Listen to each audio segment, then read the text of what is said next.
Brighton 0, Arsenal 0. We won the league at the Emirates last weekend, and we drew the Malpai Derby the very next game. Why is it, lads, that we? Why is it the champions always draw or lose the very next game after they're champions? Like, it makes no sense. Jez, you was actually at the game. I was through to the bone in the Brighton end. yeah. What did you make of it? Give me your breakdown, man. Oh man, it was just embarrassing, really. When I got there, I thought, after our game last week, I thought, let's kick it on. Kick it on. Brighton had a few players out, and I thought, we can take advantage of this, but we didn't. It was back to Brentford game. It was just awful. Awful. And it's just, sat there in the pissing rain and fucking wind and no, it's shit. Yeah. Kenny, you need to meet your TV, buddy. Oh, right. Sorry, the boxing. If anyone's interested, David Avanesian just knocked out Liam Taylor for the European welterweight belt. There you go. Kenny, give me your breakdown. You obviously wasn't at the game. Listen, Brighton's a hard ticket to get at the best of times. I bet you're glad you never went to the game. No, not at all. It'd have been a nice day out. Brighton. Granted, I haven't been before, so I'd love to have gone. Win, lose, or draw. I'd still love to go and watch us play. But, I think the theme of today is reality kicked in for everyone, the football players, the manager, and fans who, think we turn a corner. And I put that quote out to fans who had the audacity to slag off fans like us because we were critical of the performances this season. And I put it out to the so-called Arsenal intelligentsia who start talking about and making it up as they go along and saying, oh, yeah, we're playing a 4-3, 2-1. And, there's a great link between the defence and we're playing like a centre-half pairing that is akin to Cannavaro and we're playing through the lines and we've got the pivot. I've never heard of the word pivot before. I've been watching football for bloody nearly 40-something years. Who invented the word bloody pivot? Tell me who invented pivot. The only pivot... Last time I heard the word pivot was when I was doing maths. I played representative football in Islington. We never used the full pivot. We just basically said, you hold and I go, and we take turns to hold in midfield. I heard the word overlap, and I've heard the word, wingers, right backs and wing backs, but pivot. Make up as you go along. Just shut up, will you? The only time I've heard the word pivot is a double pivot in Torval and Dean days. Nonsense. It's rubbish. But ice skating. Yeah. Exactly. But at the end of the day, we played realistically teams that were low in confidence. Norwich low in confidence. Burnley low in confidence. Haven't won a home game since January. And Spurs just coming out of getting mullered by Crystal Palace and Chelsea.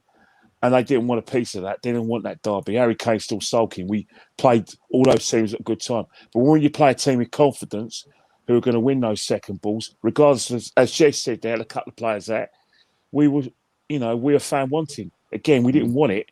We just thought we had to turn up and that Brighton would be scared of us because we beat Spurs. How deluded is that, eh? Yeah, and they had actually their best player out, Yves Bissouma. If they had Danny Welbeck today, and I famously said once on my very first YouTube channel, Danny Welbeck couldn't finish a wank. If he did play today, I actually think we would have lost. Real talk. And a lot of the fan cams I've done have said, like, if they could finish their chances, they're a decent outfit. If they had Eddie and Nketiah, they'd be top 10. If they had Lacazette, they'd be top 6. If they had Aubameyang, they'd be probably pushing for top 4.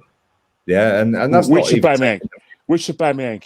Well, the Aubameyang from before Arteta turned up, because he's absolutely destroyed one of the best strikers in the world. But let's get into player ratings. Jez, let's start with Ramsdale. 21 shots aimed at him today. A lot of them went wide, high, low, P rollers. etc., etc. But he did make one unbelievable save, which stopped Yeah. Maupai being the villain or the hero, whichever way you want to see it. What did you make of him overall today? Yeah, I'll be honest with you, man. Ramsdale, for me, he was man of the match, to be honest. He made a couple of pivotal saves. And the one thing, again, I like about this fella, and he excites me in the fact he absolutely destroys his defence if they cock up. Absolutely. I mean, I've never seen the guy play live. I saw him today. He impressed me, and I'm giving him a 7, and he's my man of the match. There you go. The bar's low today. 7 is winning man of the match. Let's go to Tomiyasu, my player of the month. Many people's player of the month as well. Again, the bar's low, but he has impressed in the 3 games or 4 games or 3 league games, whatever it is he's played. Today, he got absolutely took apart, Kenny, by Cucurella, the La Masia Barcelona youth project that went to Getafe. And he got man of the match in the end, Cucurella. And I'm baffed as to how Arteta, this tactical genius, best young coach in European football, didn't counter the fact that we were getting destroyed down that side. What did you make of Tomiyasu? I don't necessarily blame him fully. I feel sorry for him. I feel sorry for him because I think Saka killed him today. Saka killed him because what's happened is that Saka awarded himself a free role, which is all well and good when we're in an attack, but when the back's against the wall, he needed a bit of help there, because normally when a right back gets help from his right winger or whatever you call him, inverted winger, then what normally happens is that the opposition start getting a player to overlap. They didn't need to do that because there was no support given to Tomiyasu. So Cucurella just had basically a run at him all the time. And, he had quicker feet, he was more determined, he was stronger than him, and he got mullered. I can only give Tomiyasu a 3, but I feel for him because he got sold down the river. He was without a basically paddle. He was thrown in front of the firing squad by our players, our attacking players. 100%. And do you know what? It was funny because I watched the Man United game against Villarreal the other night, and Delo was up against Danjuma. And again, Mason Greenwood did exactly the same as Saka tonight. Yeah, and it makes the right back look poor. But the fact in reality is a right back for a reason, because he ain't technically gifted. Yeah. So when you're up against a technically gifted, tricky left winger, he was basically a left winger. And Danjuma was that against Man United, you're going to get destroyed. And you have to counter that as a manager. Listen, I can't disagree. I thought he was shocking, but not just his fault. Jez, let's move to the opposite side. Somebody that I rate very, very, very highly. And he is looking more and more out of his depth. And again, another player I feel sorry for. I don't feel like it's necessarily Tierney's fault, but that was probably his worst performance, or one of his worst performances in Arsenal shirt. I thought he was shocking, mate. 2. Poor, very poor, very, very poor. Lackluster. To me, actually, when he was right in front of me in the second half, he looked so disinterested. I don't know. And I'm giving it a 2. Paul. Again, another one that wasn't helped out by Smith Rowe, but there we go. Let's move to Ben White. They were singing in the crowd, 50p.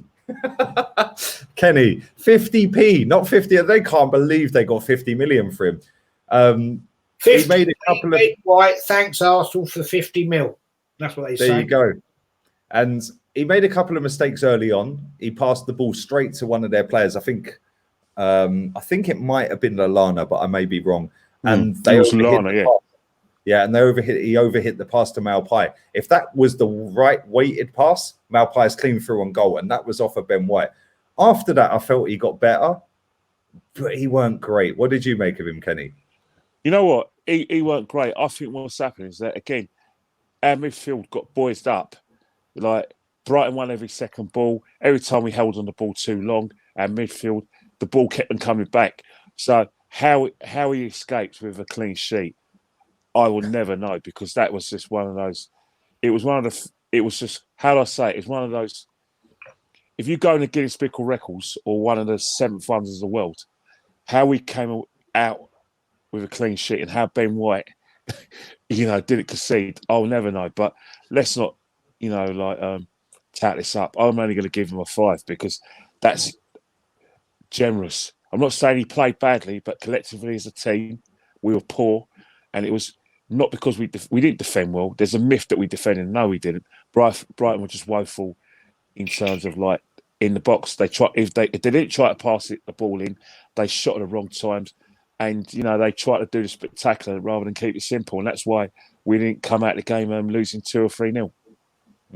Yeah, I agree, man. Jez, Gabriel, yeah, 6 actually. He was solid. At times he seemed isolated to me today. He made some crucial challenges. I'll give him a 6 because he did put a right result in today, and fair play to him. I'll give him a 6. Yeah, Tierney was so far up the pitch at times, it was a joke. there was a time where, I don't know if you see this because obviously you was at the game and you might have been following the ball, whatever you were doing on TV. Yeah, Tierney, was just at one point, I think it might have been first half, he was so far up the pitch, the ball got intercepted and he was just walking back, literally walking back. And I'm like, this ain't Tierney, bruv. This is a guy that fist pumps, he gets stuck in, he's hard, he's a fucking Glaswegian, he's won title after title, after treble. This guy looks lost at this club, man. Let's move into midfield. Kenny, I think Thomas Partey was trying to set a record for blazing balls out of the Amex and putting them on Brighton Pier. What did you make to him tonight? Well, at least he tried to pass the ball forward. At least he tried some sort of proactive. Because, once again, if you're having pot shots from that amount of distance on a regular basis, then you have no confidence in your forward players. You have no confidence in Aubameyang. You feel that this trying to walk the ball in the net, you think, let's do something different, because everything we did was predictable. But as a midfielder, did all right. He struggled because, once again, he had no protection. I know a lot of people think we missed Granit Xhaka, but, steady on a bit. I think our manager killed us. But, again, I can only give him a 5. I can really give him a 5 for his hard work. But he struggled. He got outmanned in midfield because Brighton had an extra man. And we'll get into that because I think we're going to have a certain person from Norway is going to be marked as well. Can I just add in there, Kenny? You probably didn't see it live, but Partey and Aubameyang had a right set to. I didn't see that. Do tell, mate. Yeah, we're all ears, man. As they were coming off at the first half, Partey and Aubameyang were having a right set to, because I think Partey was so pissed off with Aubameyang because there was a couple of times in the game there where Partey was looking for Aubameyang to come out from the left side, and he was just sitting back. And that, I think, is why Partey was giving it a go at having a long shot. And as they were coming off the field where I was, and I'm literally watched, they're coming here, they were having a right fucking. Partey was really giving it to Aubameyang.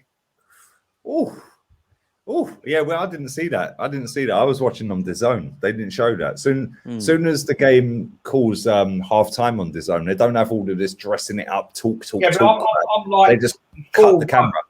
I'm 4 rows behind. The tunnel is where that wall is there. Yeah.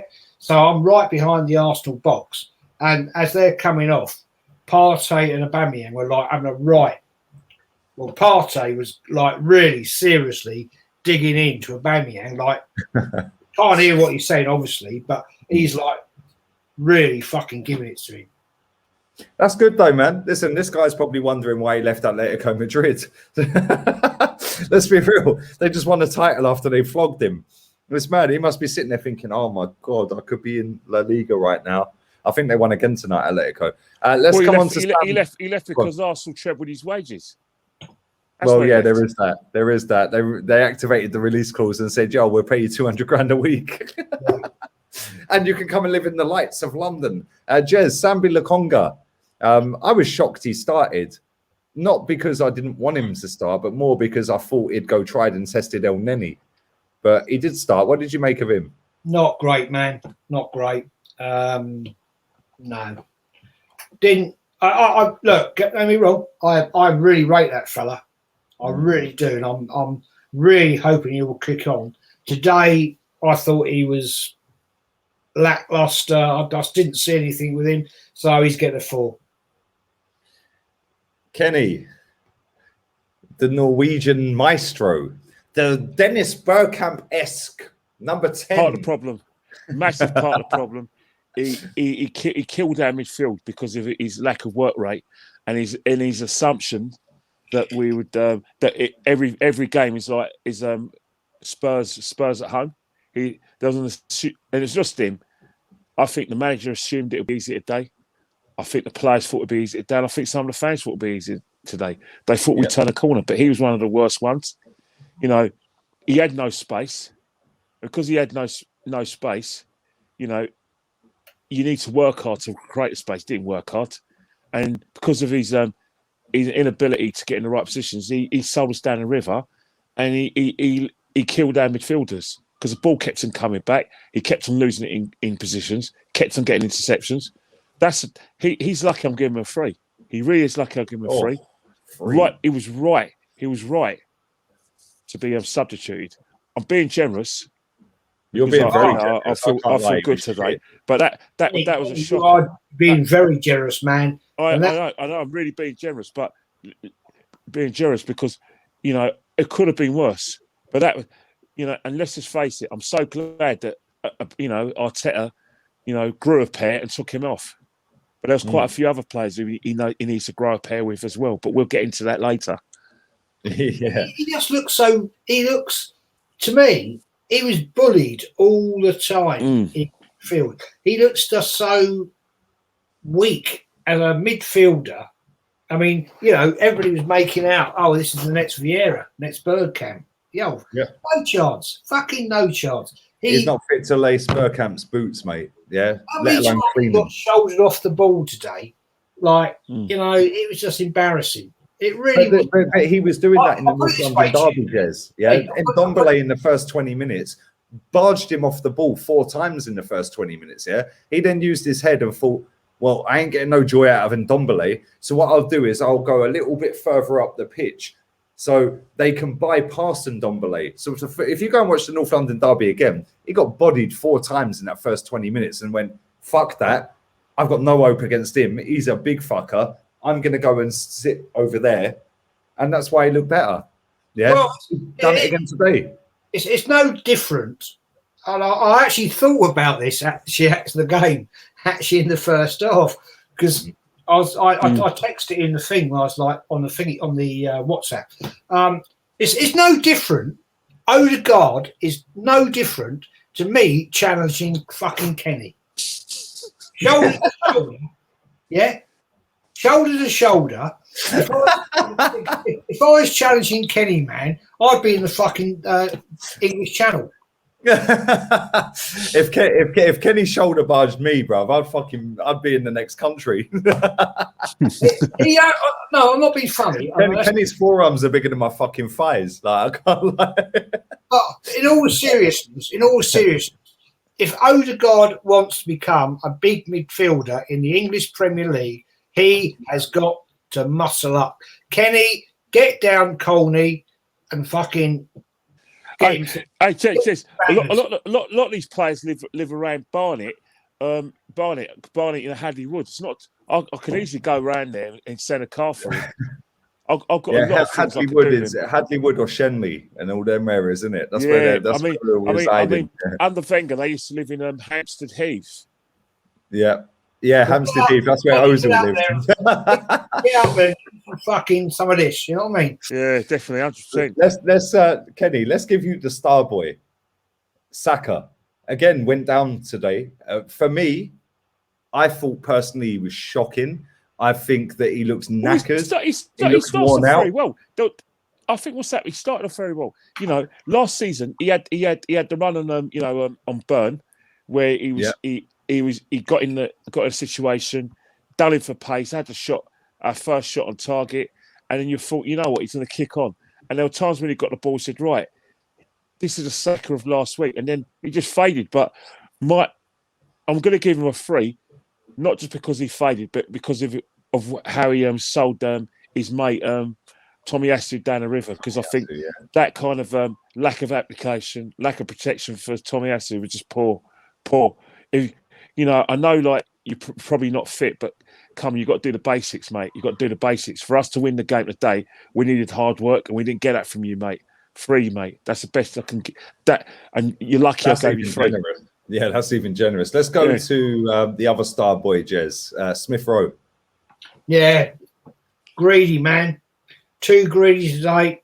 He had a couple of good opportunities to release that ball through, and he didn't take it and lost the ball. And I'm sorry, but I've seen this too many times with that guy. He's got to stop being greedy. And for me, I'm going to give him a 5. Oh, okay. Let's go. Kenny is licking his chops at the prospect of marking Aubameyang. Well, Aubameyang again. You think of Aubameyang is this epitome of our manager: 2 steps forward, 5 back, and that's it. And that's the team, the manager, and Aubameyang. You look at his performance against Spurs. Wanted it. He had that yard of pace that we thought he lost last season.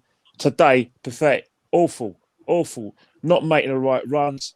It's like he doesn't expect to give, to get the ball, so he doesn't try. I mean, Andy Gray always says, gamble, work rate, buy a ticket, get on a shoulder. Doesn't do it no more. You know what I mean? Doesn't do it no more. Even when he does try to get away, he got caught. He just looked lethargic.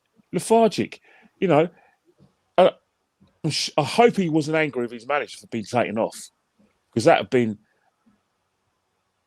an outrage. It would have been disrespectful, and it would be like deluded of him to think he's had a good game today. I'll give him a 3, and that's generous, mate. Because the problem is with Aubameyang right now is that I'm getting fed up with having to mark him all the time and not giving him anything over 5. It's getting annoying now. You're meant to be our main man. You're meant to be the player last season we were desperate to keep at the expense of getting £70 million for you. We're giving you a massive contract, and this return is pitiful. You're not injured. You don't have any significant illnesses. You're fit. You're raring to go. What's wrong? Man's doing Henri celebrations the other day. Yeah. Did you notice on Monday Night Football that Thierry Henry was asked about that, and he said, "Yeah, it's a lot easier to do it at home than it is at their ground." Yeah. I was like, that's a side dig. yeah, but that's Henry in a nutshell. Henry's very arrogant, man. Very arrogant guy. Yeah, and he's got the right to be. I don't mind playing. He does have every right to be, yeah. But Aubameyang, what the hell is going on here? What is wrong? Kenny, I knew as soon as I see that headband on his head, he was like that. He had the face on. It's raining. It's cold. It's windy. Last week, he's got stars cutting his hair. Pigeon chest like me. He could do that as much as he likes. I want him to be happy in his game. But what we're seeing, I don't know what I'm seeing. It's like he was a robot, and then now we're out of battery. Is his true self? Because I don't know what the true Aubameyang is anymore. I don't know. This manager's killed him, Kenny. This manager's killed him. For me personally, I just think that he's tired. He's bored. Yeah. And although he doesn't look like he's trying, and today I don't think he did. Like, he has dropped 0 out of 10. For me, I would have given him maybe a 1 or a 2. Yeah, but I've seen that too often from Aubameyang. But I can tell when I do my watch-alongs. Jez, you see the watch-alongs. I know, Kenny, you just like focus on the game and doing your Insta. Go and follow Kenny's Insta. Kenny Ken's 1972. Best Insta commentary bar none. Yeah, but when I've seen him, the amount of times I have said he's dropping a 0 today, after seeing him first time in a game after 30 seconds, like 0 out of 10, because he has that face. Lacazette has that face. It's like, I ain't feeling it today. Today, he came out with that headband on. Yeah, and it weren't like an Alice band like Grealish wears. It was a full-on headband. And I was like, why is he not puffing his pigeon chest out? Why is he not showing the stars in his hair? Why has he not got the swig, all that crap he does, yeah? Why is he not doing that today? Because he's fucking thinking, this is going to be hard work. I'm up against big, strong centre-backs today. Last week, he was up against big, strong centre-backs, low on confidence, that couldn't finish their dinner, yeah? And he knew it was Tottenham. So he's come with the new haircut, the pigeon chest out. I'm Aubameyang. He had the fucking energy. The fans are there, but we've seen this too often with him. So I do blame him in a certain sense, but at the same time, it must be fucking painful when you are an elite striker in and around the penalty box and you're playing fucking left wing back for 18 months.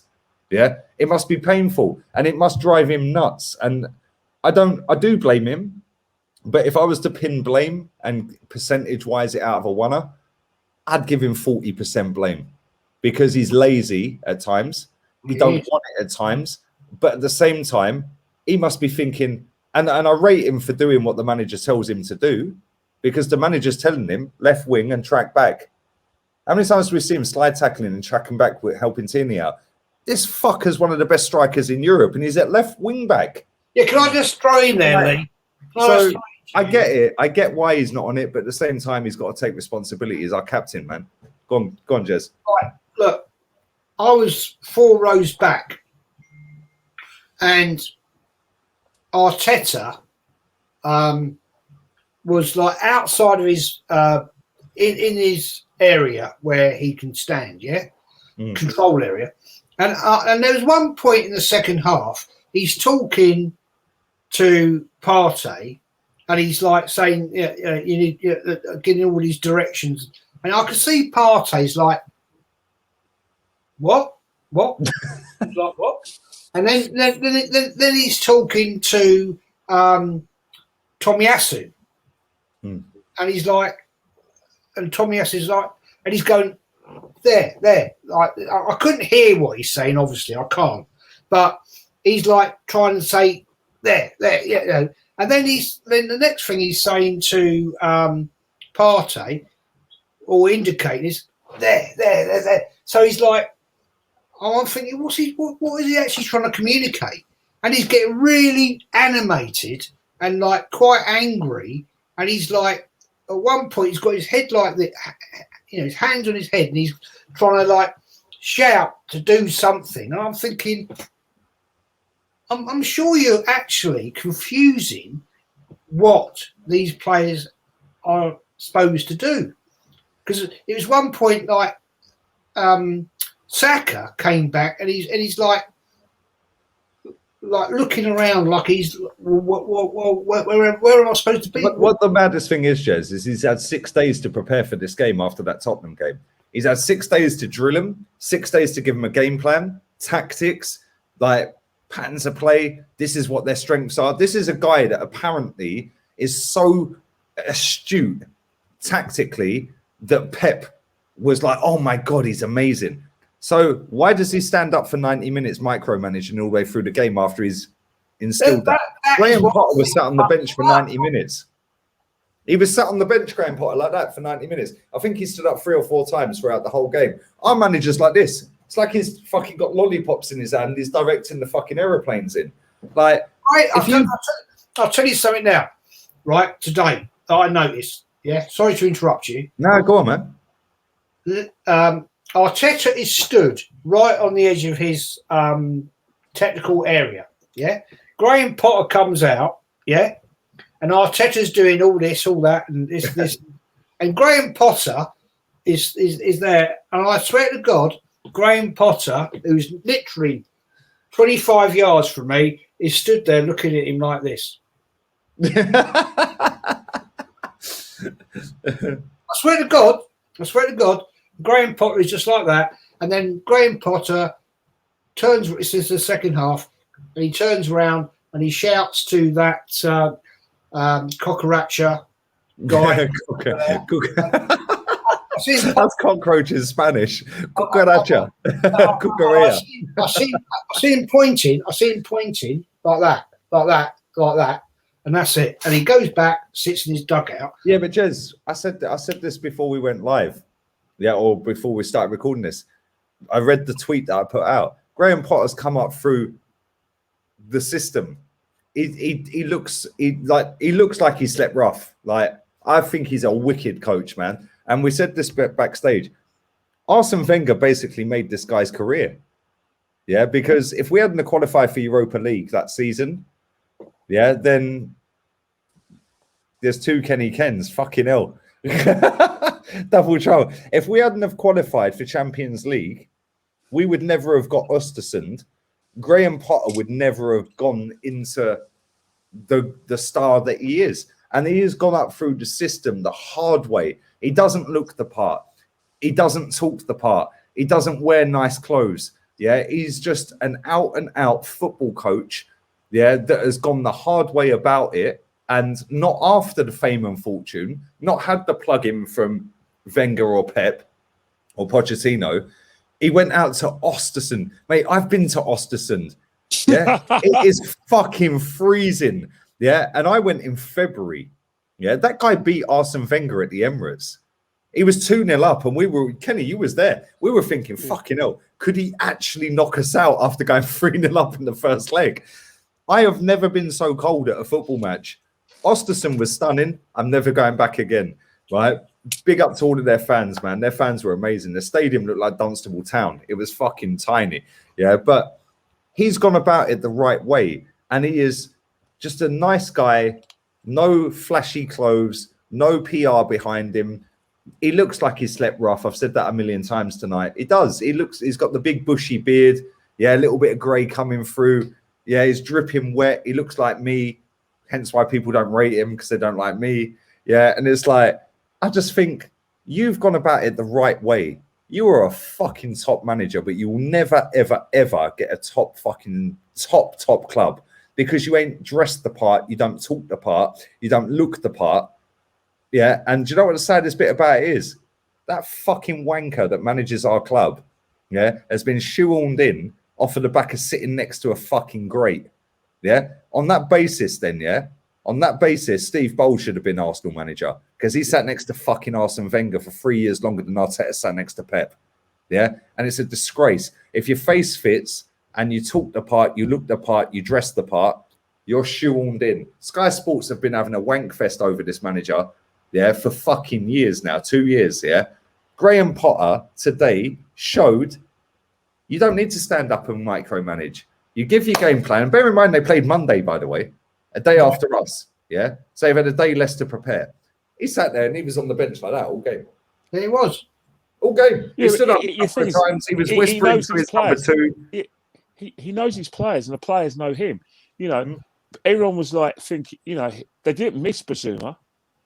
They, you know, because they had control of midfield. They won the midfield battle quite easily. In terms of up front, you know, people say they missed Welbeck because their finisher was woeful. But, you know, there's two Danny Welbecks. There's Danny Welbeck used to play for England under Croydon Roy, and there was a Danny Welbeck that played for, you know, was inconsistent under us. But a bit like Saka then. Yeah, but saying that, let's not beat around the bush. You know, we got away with one here today. We got away with one. Big time. Let's quickly mark the three subs. Go on, Jez. Go on. A big up to an Arsenal legend, man, Smudger Smith.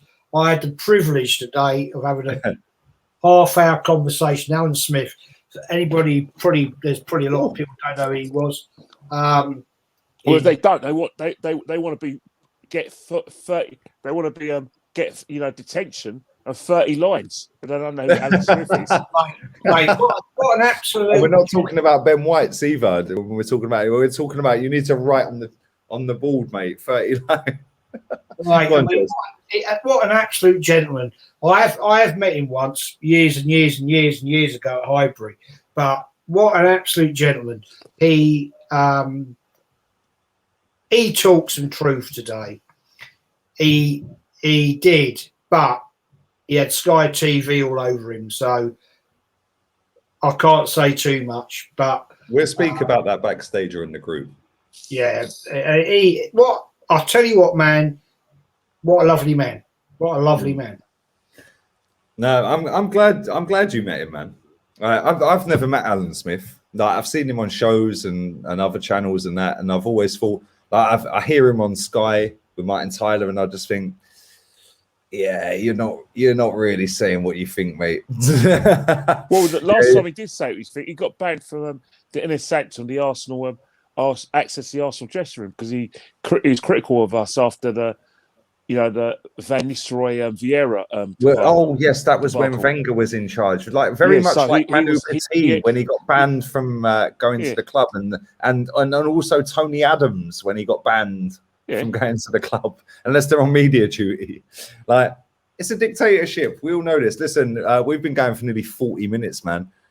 Kenny Ken's on the Diet Coke. Is it Diet Coke? Diet Coke with lime.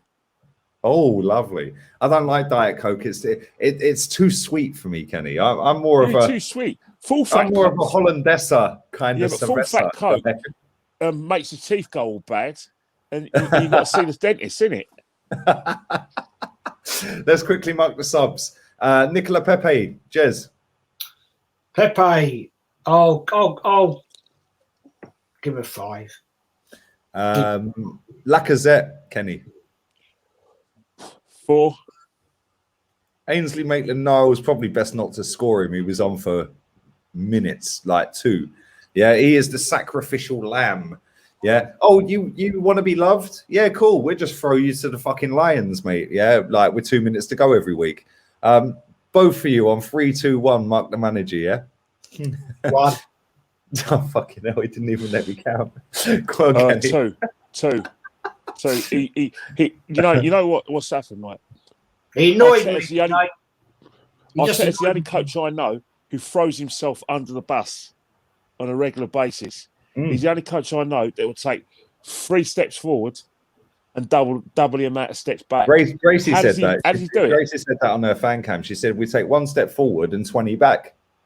How does he manage it? How does he manage to undo his good work?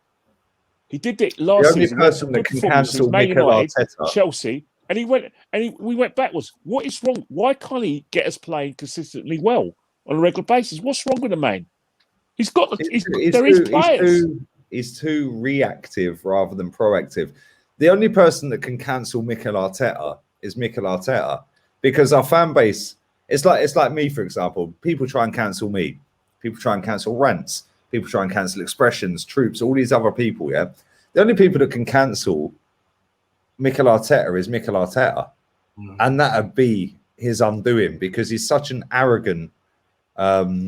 He's arrogant. He is very arrogant. And he comes across as a very controlling... I don't know, like... He's just like that as a player. He was like, he was, mate. I've said before, and people take the piss out of me. Yeah, it wasn't me that was asking to speak to him. Yeah, I was there at the training ground when Higuain was apparently signing. I was working in London Colney that day, and I went there, and there was a guy there with his kid. Yeah, and Mikel Arteta opened his window a millimeter, and he said, "What do you want?" to the kid, and I went, "Nothing. Now fuck off." Yeah, and I was like, that was when he was a player, 2011. 2012 maybe. Jack Wilshere, yeah, sat on Sky tonight, saying, "Oh yeah, well, oh it's amazing, oh everything's great. If Arsenal finish above Tottenham, it's a great season." But the team that have not won fuck all, yeah, and played a team that had 10 away fans in their ground the other night. This is our rivals, yeah. But again, he's looking for a job or a contract, so I ain't going to listen to what he's saying. Yeah, but that day he was sound. He was speaking to all the kids. Aaron Ramsey, Theo Walcott, Marouane Chamakh, Bentner, Diaby, all the players that came out of the training ground that particular day. Sweet. Mikel Arteta, Theo Walcott actually got out of his fucking motor, yeah, and he had some nice Mercedes like Jeep, yeah. I don't know what it was, matte grey finish. Yeah, he actually got out and was standing and taking the selfies with the parents and the kids. Yeah. Mikel Arteta pulls out in his big, nice Mercedes, yeah, E-Class Mercedes, opens his window a millimeter. And people have a go at me, yeah. I went after a photo. I don't want to take a photo of Mikel Arteta. But the kid and his dad did. And he opened the window a millimeter and said, "What do you want?" And I just went, fuck all. Now fuck off. Yeah, don't worry about it, mate. Yeah, everyone else stopped. Aaron Ramsey was a gentleman, by the way. Yeah, can I just say that? I don't particularly rate Aaron Ramsey. The guy was just driving some basic Range Rover, not a pimped up one. Cole Jenkinson in his fucking Over Finch. Yeah, Oxlade Chamberlain in his Merc. Walcott, sorry, not Walcott. Wilshere in his fucking Ferrari. Yeah, and it's like Aaron Ramsey just plods out in a fucking basic Range Rover. And I'm like, you can see why Wilshire's now looking for a football club and Aaron Ramsey's still on the books at Juve. Yeah, you can see the difference there. But on that bombshell, fuck Arteta. Yeah, that guy will fuck himself at some point, and they will see eventually that Martin Odegaard and Ben Scheidt in about 12 months' time, when they finally come on board and catch up, because it took them 12, 15, 18 months to catch up with Arteta, they'll fully catch up with Ben White and Martin Odegaard. Any final thoughts, Jez? Right. Kenny? Thank God there's an international break. That's all I can say. International break. This side of the last international break, we're unbeaten. How that's happened, I don't know. But thank God for small mercies. Arteta, grow a pair, and please stop committing, stop self-harming with your tactics. It's you doing this, not us. It's you, Arteta.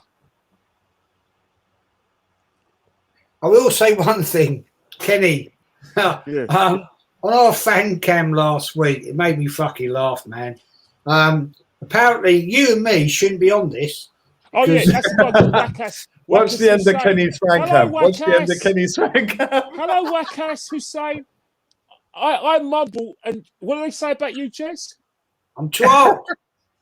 Oh, hi, Wackas. We're still here, mate. We're not going nowhere. Too bad. I don't know anything about football. I'm too old. So that's fine. Wackas, do I talk like this, Wackas? Never been to a live game in his life, mate. This is how I talk. No, I don't know fuck all about Arsenal. I've been to God knows everything. Me and you combined 90 years of knowledge of Arsenal of football. But I mumble too much and you're too old. Sorry, Wackas. Got to do better than that, mate. They want we're going nowhere. Exactly, and all the time I've got a platform, you two are on it, mate. Trust me, yeah. Because you know what, you educate these fucking idiots, man. And you educate me, but you also educate these idiots. And I'm grateful for both of you coming on and spending your time at fucking midnight my time, 11 o'clock your time. Yeah, sitting here for 43 minutes. We're out of here. I'll take her out later.